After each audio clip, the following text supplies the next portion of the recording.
All right, well, let's get going. So thanks to everybody for showing up. This is, it's great to be here. This is a topic that I talk about often, and it's something very near and dear to my heart because the pricing that we try to get and all the psychological drama that comes with trying to get money for our value or for our services is always sort of like very it's hard to reconcile it, and there's a reason for that, and I think explaining the reason for that will maybe start to open up photographers' minds into how they can think about themselves and how they can think about pursuing money from other clients or from their clients. So in 2018 there was a Sotheby's auction in which a well-known street artist named Banksy had a piece called Girl with Balloon in a frame. The piece sold for $1.4 million based on Banksy's notoriety, infamy, and fame. And as soon as the gavel came down on the sale of that piece for $1.4 million, Banksy actually activated a shredding device that was built into the frame that he himself built that shredded half of the artwork. It had intended to shred the whole thing, but because it only shredded half of it, it became much more of a statement. And interestingly enough, that piece doubled in value right there at that moment, at that one specific time of vandalism.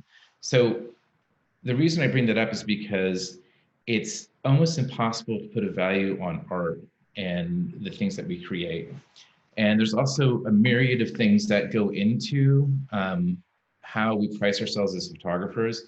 And I kind of want to use a Hollywood metaphor for a second, or a movie metaphor for a second, so you can sort of get an idea of it's not just you against the client, it's about so many different other things that are in place in how to, in what's going to affect whether you get paid, what you think your value is or not. So if I write a book and Netflix decides that they're interested in the book and they want to turn it into a miniseries, the way that they're going to determine what they're going to offer me for the rights for this book to develop it into a screenplay is going to be based on a couple of different things. The first one is going to be audience appeal. So if I write a book about a photographer and her journey coming up through the ranks and becoming a commercial photographer, that's going to have sort of limited audience appeal because it's going to be people who are interested in photography, commercial photography, maybe a few outliers, and so therefore it has a limited viewing possibility potential.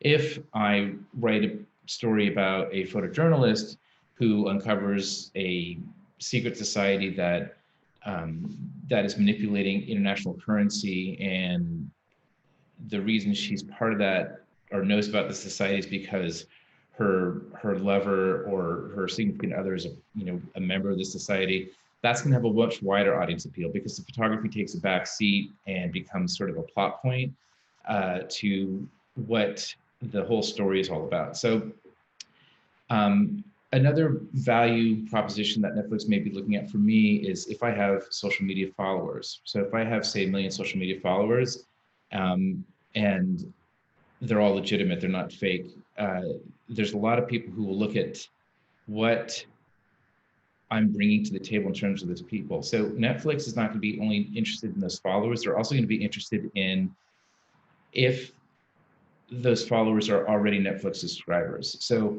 there's a lot of calculation that goes on behind the scenes that's going to bring a number to the table for what they're going to buy my book rights for. And then what my position is in terms of leverage is going to be exceedingly minimal if this is my first book sale or my first rights sale of any sort of IP that I've written. And so that sort of tension between the two is how much negotiating room do I have? So the same thing happens in advertising photography. You have a worth as a person who's skilled that can run a camera, and you also have worth in terms of the art that you produce. So to keep this all in perspective, we need to sort of look a little bit at how this sort of kind of unfolds.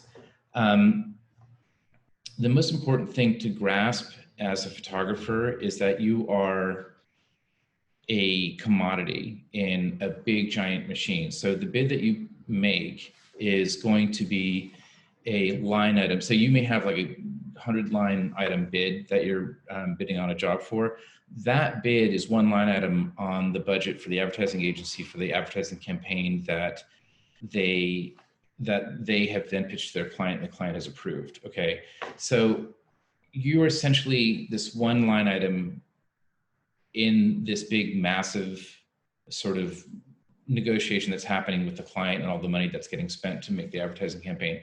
Why this is important is that if you understand that it's not personal against you and that it's much more of a business type of thing, you're going to, it's going to be less painful if you don't get the job, or it's going to be less painful if, you know, the money that you want isn't materializing. That said, we also have to look at like how to assign value to what we're doing and where we start with that sort of calculation about what our value is. The most important thing that you can bring to the table besides your photography skills is producing skills, your ability to deal with the client, and your overall experience. So let's deal with the producing skills first. Bidding is an art form in of itself. When you're bidding a job, or you and your producer are bidding a job, you have to demonstrate pretty effectively that you know how to execute the boards that are in front of you. You know how you're going to execute the photos. You know how you're going to make the vision realized, right? Now, there's two types of jobs you're going to get or asked to bid on. The first job is going to be something where you're just going to be almost a technician, which is horrible to say because we're all artists and we're all very good at what we do. But oftentimes an advertising agency will have something that they want to shoot and they just need you to capture the images and deliver the images. Okay, so not the most glamorous thing in the world, but it is actually a job. It's actually really important and it can potentially pay well. If you understand that it's nothing personal about your creative abilities, but it's just your ability to sort of execute on the images, you're going to be fine. Okay, that ability to execute those images and deliver those images has a specific value to it, or not a specific value, but has a certain amount of value to it, because the whole reason you're being asked to shoot that. And we're going to get into that in a second. The other type of job is where you do get to exercise your creative muscle. And there is a lot more value in that because you are now an idea person. Now, when you're bidding on a job, especially in an agency situation, you're bidding against two other photographers, more than likely. Everything is triple bid these days. So you have to understand that in that situation, you're either doing a cold bid or a warm bid. A cold bid is one of those jobs that they found your work, you know no one at the agency, you don't know the client, and you are now being asked to bid this job and without knowing anyone in the chain at all. A warm bid is you may know the client, you may know the agency, you may know both, and you may get a little bit more candid detail about what is going to make that bid work. Okay, so either situation is hard to do. Cold bids do actually pay off sometimes. Sometimes you do get the cold bid. It's a little bit harder to get a cold bid than a warm bid, but it's all possible. Everything's possible. The most important thing is to not undervalue yourself, which is a big problem in what we're seeing in contemporary society. The other ability that we have to look at is client relations. In client relations, what I'm talking about is your ability to be an ally with the advertising agency and make the client happy. This is a very persnickety business, as I'm sure many of you realize, and to be able to handle the challenges that come down, no matter how absurd they are, what the requests are, what the criticisms are, is going to add value to you. So what we're doing is we're taking your creative skills as a photographer, your ability to execute, and then we're starting to add these layers of other value propositions that you can offer to other people. One of this being able to bid effectively in terms of how to execute a job. The other is you're going to need to have the ability to work with a client. Now, there's some photographers that are out there that may be a little less gregarious. You know, we have the extrovert and the introvert. I don't really like the idea. I've never liked the idea that introverts are somehow not as competitive in the creative world. I mean, there have been more than a dozen times that I think that I've kind of rolled into a creative meeting, sort of like a live hand grenade. And my sort of like over gregarious, obnoxious self was not quite a good fit for the client. And the person who was a little bit more reserved and a little bit more thoughtful was definitely the way to go. So we're talking about personality types. No one is better than the other, but that too also comes into play. If I can offer any advice on that front, is try not to pretend that you're anything except yourself, because what happens essentially is you can't really fake being something else than you already are. So, and when you get booked, you're going to get booked for exactly who you are. And that's what makes photography and being an artist for a living so personal. The other thing to keep in mind is that there's a lot of politics in this industry. I know, shocking, but there is. And politics are interesting in that if you are working with a client and they don't like something that you're doing, or the client is about to do something that you think is not going to help them in the end, you have to find a way to communicate effectively in terms of, you can't, for example, if you're shooting in California and suddenly the client says, well, we need the Hawaiian seaweed, and that's going to take your budget and just blow it out. And they want to prove an overage on that or something, you have to figure a way to communicate, like push back on them and understand that this is a bad idea for these reasons, and try to convince them otherwise. That is a skill that only comes with experience, but is also a value add for the agency that's hiring you, because again, you're allied with the agency and you're trying to keep the client happy. Everybody wants the client happy because that's ultimately where everybody's getting paid from. So those are the some of the other skills that you need to have on top of just being a good photographer. The other thing is timeliness. Being able to deliver on time is also critical. So whatever you have to do on the back end to make sure that your job gets delivered on time. Oftentimes it'll be handing over hard drive, which is great. That's fun. But if you're involved in post-production, keeping that schedule going and making sure that the agency and the client are happy is also going to get you reputation, which also brings me to my next point, which is reputation. If you are a consummate professional, if you have a reputation for delivering on time, if you have a reputation for being able to deal with difficult clients, and if you have a fun set, I mean, gosh, make your, if everyone's going to be hanging on your set, if we ever get past this COVID thing, make the set, enjoyable for people to hang out. It's a mini vacation for a lot of people. A lot of people, the agency, are going to your set to hang out and get away from the office. The client's doing the same thing, and you're all making art for the sake of advertising. So all of these things working together and building a reputation on this thing on top of your skills are what is going to add value to who you are and why you're worth more than you think that you are. The most important thing to remember is that your whole existence, your whole ability to conjure, create, and deliver, it's all really, really valuable to a lot of people, because you're being asked to do this because they cannot, or they can't do it in-house, or for whatever reason they can't do it. So keep all this stuff in mind. So let's talk about money. What do your fees look like? There's a lot of anxiety about asking for money. I think a lot of anxiety. I went through this a lot myself. Like before, and I'm not going to talk about agents today, because I just want to talk about individual photographers. We're going to keep this sort of at a realm where we're not depending on anybody else. We're only depending on ourselves. Photographers, artists in general, don't really like to ask for money, because our whole existence is based on this internal drive to be better than we are all the time. So we may shoot a picture, and this picture may be exactly the vision that we had in our head. And we will love this image for about a week before we start finding the flaws, because we're crazy and this is what we do. And as we're looking at the flaws, and we're seeing the flaws and they're popping out to us, and these are flaws that of course nobody else is seeing, we start thinking about, like, okay, I can do this better. And then this whole cycle of drive again to get to be a better photographer, to be a better artist, which is brilliant, because this lends itself to experience. And it also makes you someone that people can bank on. Like, that confidence comes through when you talk to people, the more that you do this over and over and over again. However, in this process of creating a vision, loving it, and then growing to dislike it because we find flaws in it, and then we start to pursue a higher level of our art, what that does is, because there's no money associated with it, we have no idea what that's worth. This is just something that we do. And it's like, eating and drinking. This is our meditation. This is our life. This is our breathing. This is what we do.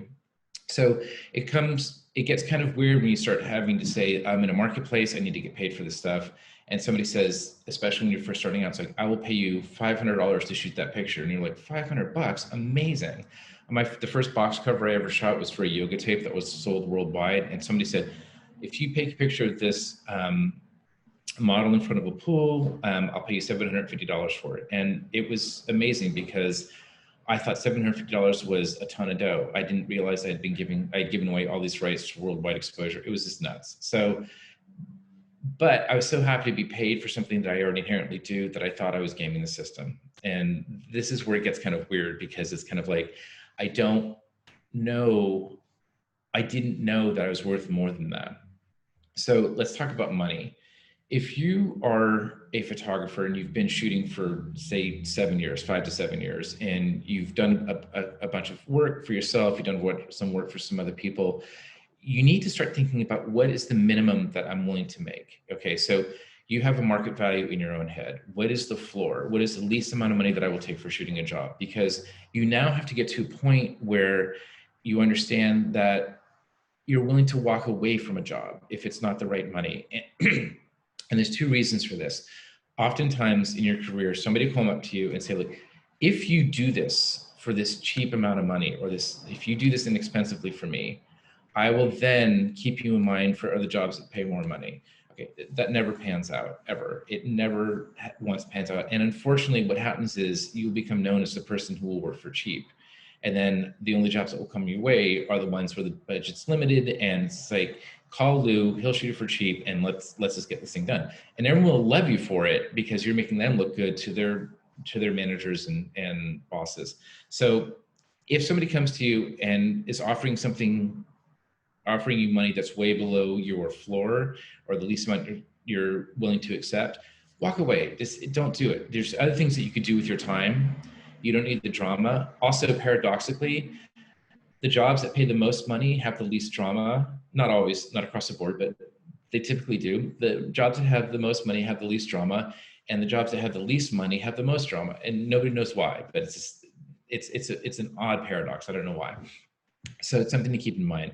The other thing that you want to keep in mind is what your experience is, and how much you're problem solving. So if you've been shooting for 10 or 15 years and you can shoot quickly, there's value in the efficiency of your ability to shoot quickly. So let's talk about money. If you are 7 years out, you've been shooting for a while, you've done some jobs, not a lot of big jobs, some small jobs, but you're starting to move up the ladder a little bit, you start thinking about, if you're living in California or New York, now geography obviously plays a big part of it. If you're living in more the center of the United States, or smaller areas around the country or around the world, there is a potential, I mean, there's no way that they're gonna have the same kind of money available to you. It's just a simple marketplace. However, living in California and New York, the competition is much more severe, and so you're competing against a lot of other people. The most, as you start thinking about this, as I'm talking about this hypothetical photographer, we're talking about either California or New York. So $1,500 to $2,000 should be your floor per day for small regional ads. So something that you shoot that's going to be sort of statewide and not seen by a lot of people. And when you talk to smaller companies, they will or will not be horrified by the idea of a usage license. Usage licenses scare people if they don't know what they are. I've often found that if you talk to people about TV syndication, they can get their head around that, like, this thing was made, it is now being licensed, and it is going to, they can sort of see like, oh, that's basically the same thing. You were creating something, it's being licensed to be used. If the smaller client can't get their head around that, or they don't want to, up your fees a little bit, bake your usage into your fee structure, and just tell them that you will give them a 5-year license on it. Now, that may seem like a lot of money or a lot of time to give them 5 years, but you have to understand, if they're on the lower end of the budget scale, they're not going to have the media, or they're not going to have the purchasing power for a big media buy. So suddenly your images won't end up on billboards or anything like that. So keep that in mind. That's what your floor is. And again, keep your geography understand the geography. The other thing that we have to keep in mind is that as you get into the medium clients, there's going to be a little bit more money, but not a ton more money. That becomes a negotiation with usage licensing. And the other thing to keep in mind is that usage licenses are they're going away completely, but they're becoming more of an expectation that they are unlimited time, unlimited use. So this is how it's not a buyout. Like if the client comes to you and says, I'm going to do a buyout, you're talking about unlimited time, unlimited use. So as you start getting into the bigger jobs, you want to start thinking about $5,000 to $10,000 a day for your time shooting. And then the usage license part of that is much more of a dark art, but you have to think about a number, and then you have to think like maybe push that number a little bit higher, and then you have to throw it out. Now there's this huge anxiety about if I put these numbers out there and I don't get the job is because I price myself too high. And so the next time I do this, I'm going to price myself lower because I really, really want this job. The reason I brought up the Hollywood metaphor at the beginning of this talk is because there is so many variables involved in you getting hired that have nothing to do with your money. And the one thing that you have to remember, if you're being asked to bid on a job, is because your skill level is there. It's because people like you, they like what you're doing, and you're ready to go. They consider you a shoo-in to shoot this job. They think that you have the skill to make this job happen. So it has nothing to do with your abilities. It has everything to do with all the other myriad sort of variables that are happening on the outside that you can't control. And that's the other thing I really want to talk about is like, you can't control so much of what's happening behind the scenes that if you don't get a job, you need to not take it to heart like you screwed something up. It was just a competition and you lost. So think of it this way.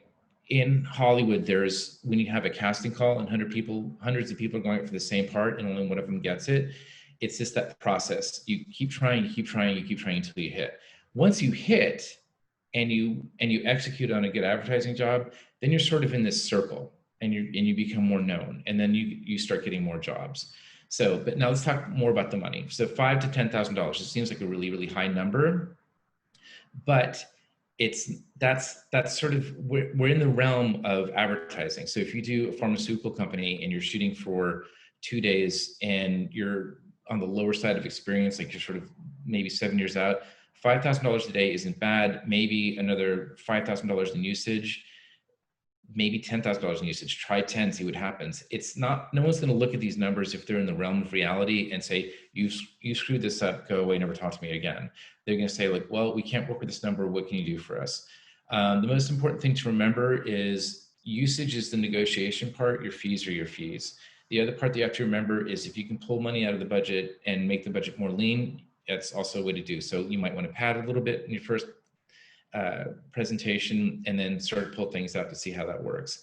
The other thing I want to sort of touch on is that there is a expectation that moving to the future that everybody wants to do a buyout.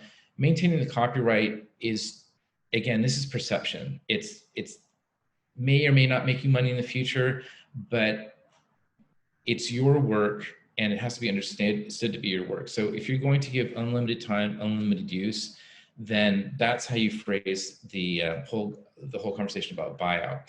Also, the time of use is a huge negotiating point in many of the advertising negotiations that you have. So if a person looks at your fees and says that the usage license is too high, it's like, okay, how about a 2-year fee or how about a 3-year fee? So these are all things that kind of go together. The most important thing, again, and I need to reiterate this over and over again, is like understand what you're willing to work for and what you're willing to, walk away from. It's hard, especially in a time of economic, an economic crisis, to not take everything that comes down the line.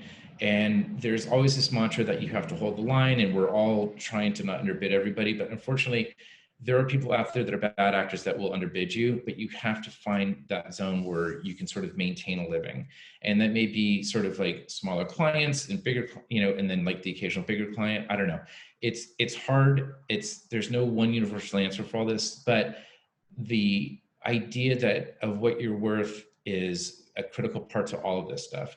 I explain more of this in the article, which we put up online. And so I think that the last thing I'm going to leave you with is, when bigger companies are looking to you to produce art for them, they know exactly what they want to get out of it. And they're going to try, they're profit-making companies, and they're going to try to get you to work for them for as little money as possible. Again, this is not a personal thing. This is just business. And your job is to push for as much money as you can get out of them. And this is the push and pull of how this industry works. And it's not pretty, and it's hard, and it's really, it takes a toll on artists who are in, we're all insecure in our own way, and we take things so personally, which is why we can produce such beautiful images, because we feel what we feel and we put it up on screen, and then somebody seems to be attacking that. So don't feel that way. Understand the business part is just the business part. It's cold and it's mean, but this is the industry that you're in. So I'm going to look at some questions, and we'll take some of those. So James said, what was the estimated day rate? You said, so I was talking about $1,500 to $2,000 for regional advertising, something that's going to be seen sort of statewide.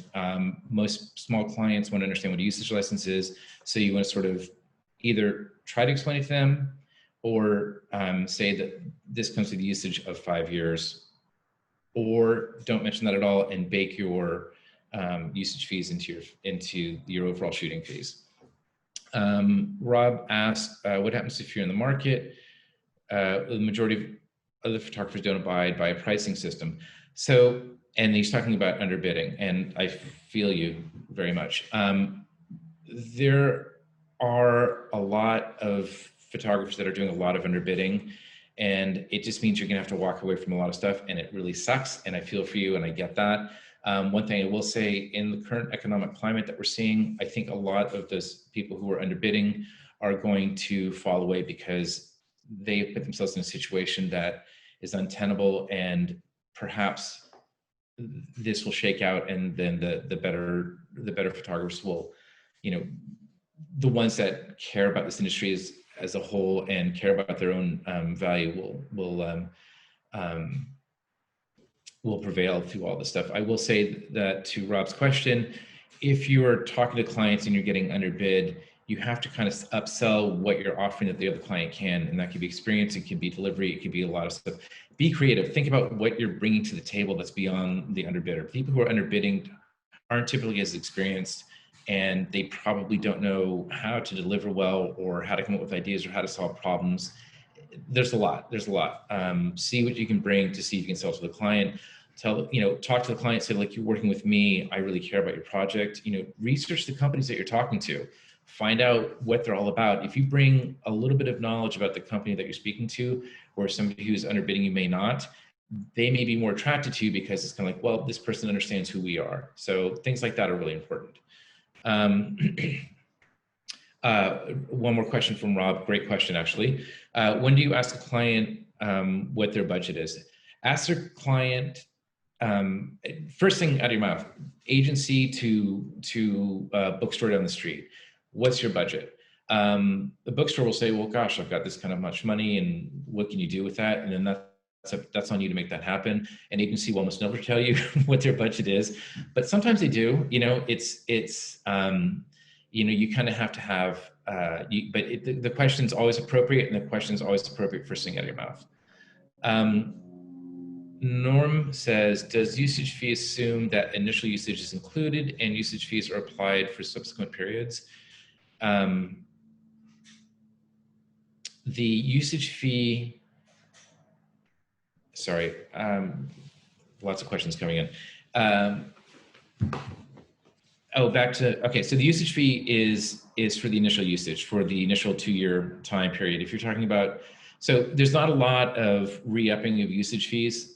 So after the 2-year, whatever the usage time period is, there's not a lot of people who are rebuying usage, because things are moving so fast these days. A picture that was relevant yesterday is not going to be relevant in 18 months, which is why usage has become this weird nebulous thing, and everybody wants to buy out, and everybody wants to put everything everywhere. So it's if you were actually in a position where usage is going to get repurchased for a client, you're talking about a percentage of what the original was. 50% seems like a reasonable place to start for extending it for another year or two. see how that goes. Again, it's a conversation. There's no hard and fast rules. The Norm says, does the $1,500 to $2,000 a day include all gear? No. Your $1,500 to $2,000 a day, or your $5,000 to $10,000 a day, depending on the job, the scope, on all these things, this is just your fees, your money for showing up on the set and making all this stuff happen.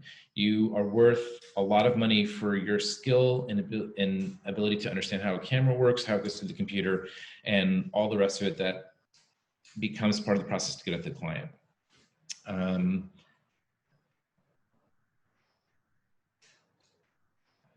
Oh, good question. Michelle asks, if you could keep, there's the screen small, so you can keep your questions more short. That'd be very helpful. Thank you. Michelle asks, with unlimited time, unlimited use, are you assuming they want exclusivity? Yes, you're assuming they want exclusivity. If the usage fee is something that is daunting to them, ask them if they want exclusivity. You know, is this something that you need an exclusive right to? If you're shooting a product, that's sort of an assumption. It's, you know, it's going to be exclusive to that product. You can't use that image anywhere else. But yeah, it's a conversation to have. But definitely, when you're talking about usage, you're assuming exclusivity. Are rates different now in the pandemic? Great question. Man, these are great questions. I love this audience. This is wonderful.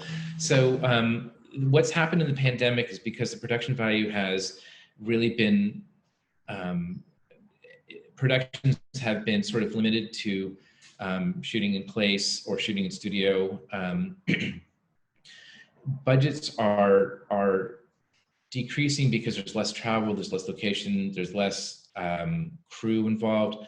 However, that said, the fees are still the same because it's still, I haven't heard of any expectation that you should be compromising your fees because you're still doing the work and the art still exists. I will say that the bids are getting very interesting in that a lot of producers are now producing bids that cover 3 different countries. Like someone I spoke to who uses our product Blinkbid, they were talking about a job that was shooting in London, Los Angeles, and New York. And it was 3 different photographers, all for the same client. And the client was taking their regional product from those areas, shipping it to those photographers, and they were shooting in-house, so to speak, and they were setting up live feeds for the art director, things like that. So bids are changing their dynamic a little bit, and they're becoming more shooting in the studio. Today, most advertising is what? This is Edward. How do you feel about pricing usage as worldwide for all time as a default? I think it's you have to feel out the client. You don't want to immediately go worldwide. Just, you know, you might want to start with like, here's the two-year worldwide license for this amount of money. How do you feel about that? I think a lot of producers may go for worldwide first and give the high number and then come back down to the 2 years. Feel out the client. More sophisticated clients will expect you to do worldwide for an unlimited time, and then they'll look at the number for usage and they'll ask you to come down on it. And then what you have to do is you're part of the negotiation to say like, okay, I can come down on that. How about if I give it to you for 2 years? So it's, they have to give up a little in this negotiation. You just don't want to give up money out of hand. Oh, this is a good question. How do you resolve discrepancies between video feeds and stills, since it's going to be more common for photographers to shoot video along with stills?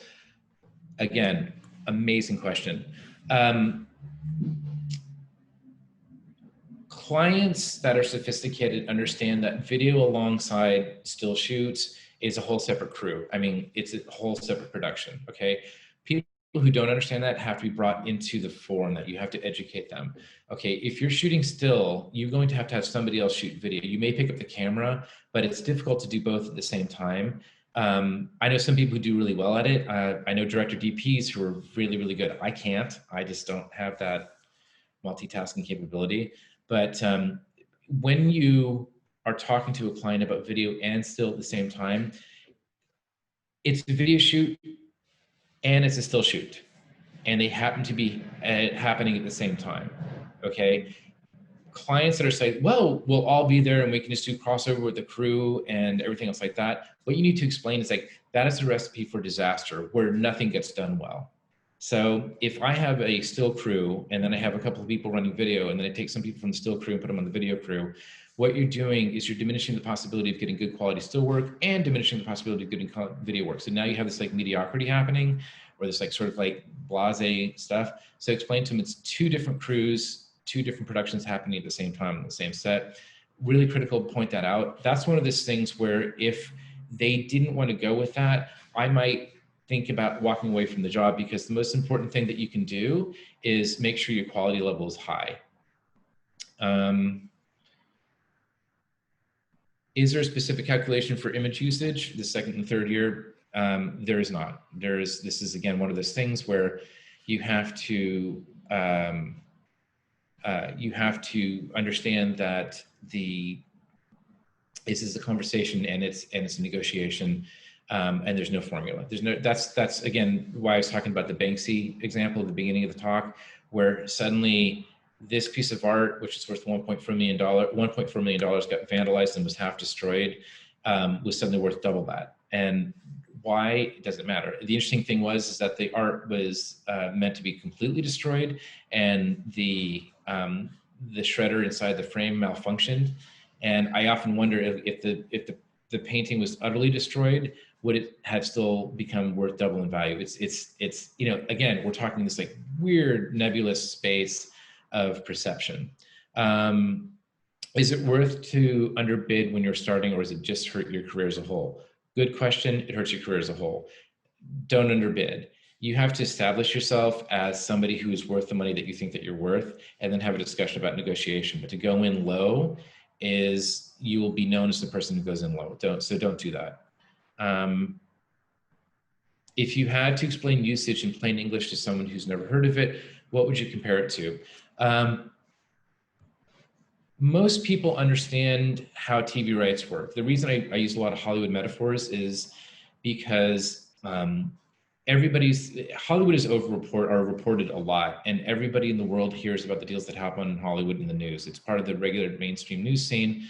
And so somebody hears about a J.K. Rowling book being made into a movie. So the book was created, the rights were worth X, the rights to that book were bought, and then somebody got hired to rewrite it and it becomes a movie. Everybody knows this scenario. So when you're talking to people about usage licenses, tell them that everything that exists in terms of a movie gets licensed, right? So if you see a movie on a plane, the airline has licensed that movie, okay? If you see a movie on television, the television station has licensed that movie. So these are all things that you need to try to explain to people. People can kind of get their head around that. And if they're freaked out by it, again, bake in your usage to your fee, into your fee structure. And if they're really horrified by that, you know, Silicon Valley is actually very notorious for this. Startups in Silicon Valley will, because they were brought up in an era where there's so much free stuff online, they don't have no concept that art has any value to it, or the licensing of art has any value to it. That's where you have to sort of like just kind of go for the higher fees and see that they'll pay for it. Another quick aside, now we're talking about Silicon Valley a little bit, is if you get asked to bid for a mega company like Apple that has a ton of money, don't assume that you can like jack up your fees really, really high and that they'll pay it, because the department that you're working for or working with within Apple has a budget, and that budget lies right in the realm of what they're willing to pay in the advertising world. Let's do 2 more questions here. Oh, is there any situations where it would make sense to have lower fees for larger, more frequent volume of projects for one client? Good question. If you're talking about, no, you know, you could possibly do, if we're talking the concept of a campaign, you could do an overall campaign fee maybe. But I think that you need to consider that each thing that you do for that client has a value to it. And if they're pushing back on it, but they say, look, we'll give you contractually critical, they sign something, say they will give you 3 other jobs, that could be a negotiation, but it shouldn't be a package. Advertising is not about packaging like retail photography is. Advertising is about producing art, the value of the art, and negotiating that value of the art. And then we'll do 1 more. Oh, great, another good question. Social media, so somebody's asking about social media and using a social media. This all comes under unlimited time, unlimited use, but I do want to say something about social media and the value of social media personally. Not personally, but for the individual photographer. Having a lot of social media followers can be a value add, but it's a small fraction of your overall worth. But because there's an exceedingly low barrier to entry to do social media stuff, oftentimes we get wrapped up in doing social media because there's also addictive aspects to it. And we think I'm doing work. And what you're doing is actually distracting yourself from trying to go get other work or working on your portfolio, working on things that will actually be much more valuable to a client who sees you. So keep that in mind. Okay, I'm gonna try one more question here. There's a lot. Lou, I think you should just answer like all of them. They're so good. Yeah, they're really good. Okay, I'm gonna keep going here. So somebody asked, how would you respond to the idea of a retainer? Interesting. You become a staff photographer as long as you maintain the rights to your work. Staff photographers, when they work for companies, typically have to give up the rights to their work. Retainer's not a bad idea. If you have a company that's going to use you often and they want to pay you a certain amount per year in quarterly payments, they're contractually obligated to that whole year payment. That's not a bad way to go. It's I would certainly do it if I had the opportunity, provided that the money was right. Again, what's the money right? And then also you have to make sure that they understand that it's going to be a certain number of shoots, and these shoots can only take a certain amount of time. So you can't do, if somebody says, okay, we've got you on retainer, and now we're going to do 6-week shoot in Barbados. It's like, no, you get, 6 shoots for the year. Each shoot can't go over a day, and you're responsible. The retainer is not for the expenses, but the retainer is just for your fees, and then the expenses are on top of that, and those will be flexible unless it's a setup shoot that it's going to be the same thing every time. I hope that answers that. What would you suggest as pricing for a recent grad? Wow. So interesting question. A recent grad, people who are just coming out of school that I've found that I've met, they have a lot of energy. They have a lot of ideas. They're highly creative. Where recent grads are lacking is experience in real-time problem solving. So throw out $1,500 for a day rate and see what happens. And if people freak out and you don't get that job, then you know that wasn't right. But I really truly think that if you can operate a camera, and the thing that's interesting about recent grads is they're spectacularly good at the technology, and that's worth money. So you're kind of in that lower end of the zone. And I don't mean this in a disparaging way, but recent grads, only in very specific circumstances where recent grads get called up by advertising agencies to shoot something. If you do, then you're part of the big game, and go ahead and go for the big fees and see what happens. Okay. So again, if somebody comes to you and says, shoot this for cheap and we'll get you more work that pays better later, then that's a no. Just walk away from that.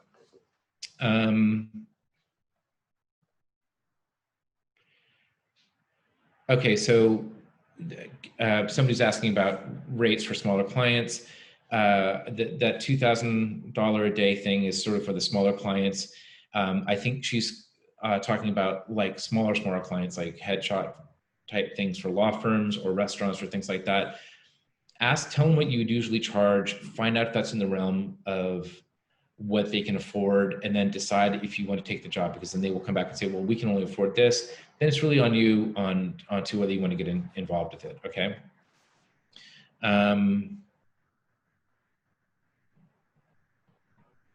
Let's see. How do you ask the client if they have a specific budget in the initial email discourse?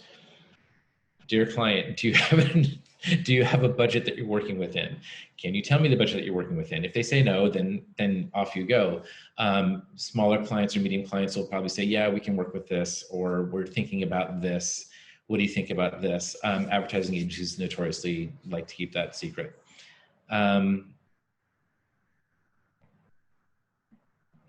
Oh, good question. When presenting your figures, if by email, how do you engage the conversation, showcasing your production thought process? Ask for a phone call. ask for a creative call to say, listen, let's go through this. I want to get your thoughts on what your expectations are. Then I want to lend my ideas and how I'm going to make this happen. Phone calls are really good that way. Zoom calls are really good like that way. It's, you can do it by email, but it's like a lot of writing back and forth and a lot of stuff can get misunderstood. Also, if you are anything like me, and I'm sure you are, you tend to come up with ideas in the pressure of the moment. Nothing's ever that well thought out. And then you often surprise yourself at what you've just said in the pressure of a conversation. So try to get the phone call for sure.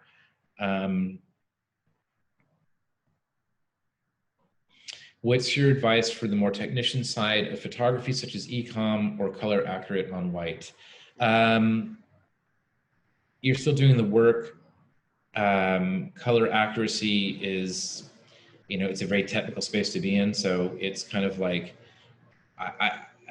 I guess you have to get the expectations of the client and what their post-production,